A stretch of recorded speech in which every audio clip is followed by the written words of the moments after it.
Let's turn to the situation in the city coming soon to perhaps a street or sidewalk near you. This is the Eastern Avenue Salt Yard. City officials about to give us a glimpse of this year's winter road maintenance plan. The announcement just getting underway. Let's listen in live. Maintenance and Transportation Services. And I'd like to thank everyone today for coming to the Leslie Street Winter Maintenance Depot. This is just one of many winter depots that we have across the city. And each depot is designated for each winter maintenance contractor. So what you have here behind us is numerous equipment, salt domes, so that it's dedicated for each particular contractor.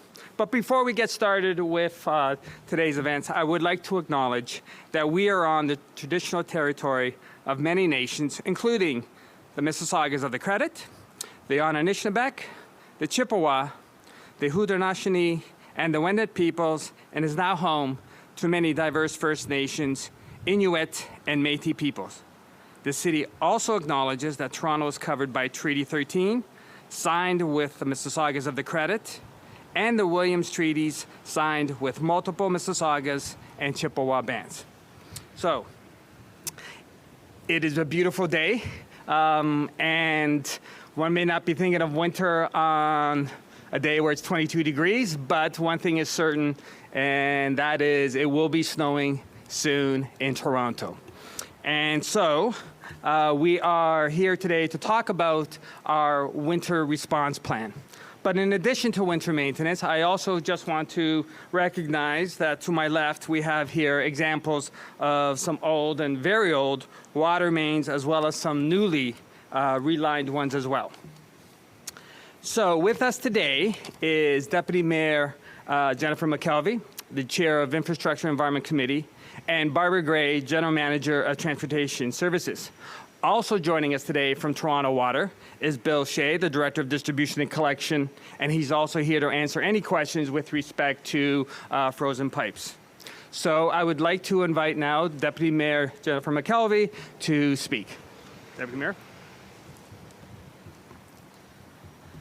Well, thank you, Vince, and good morning, everyone. I know it is hard to believe on this warm, sunny day, but winter is coming. And as you know, winter can and does have a significant effect on Toronto. It impacts how we get around, it impacts our homes, our businesses, as well as critical infrastructure.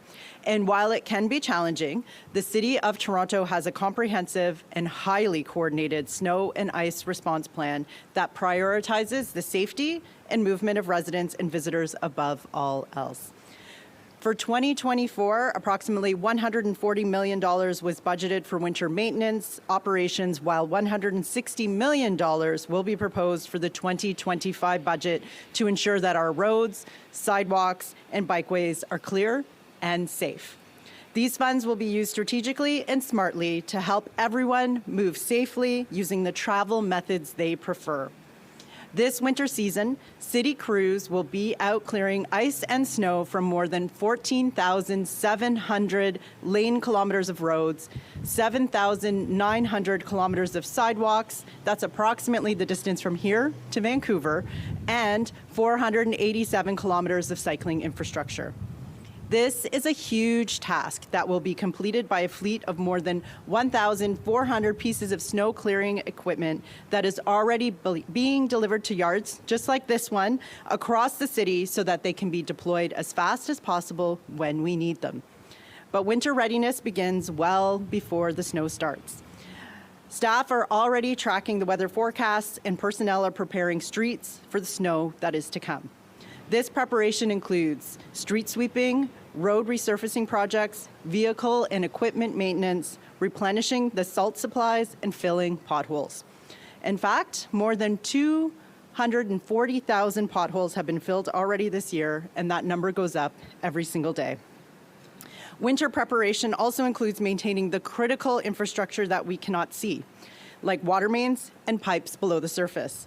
We know that water main breaks tend to increase during the cold winter temperatures.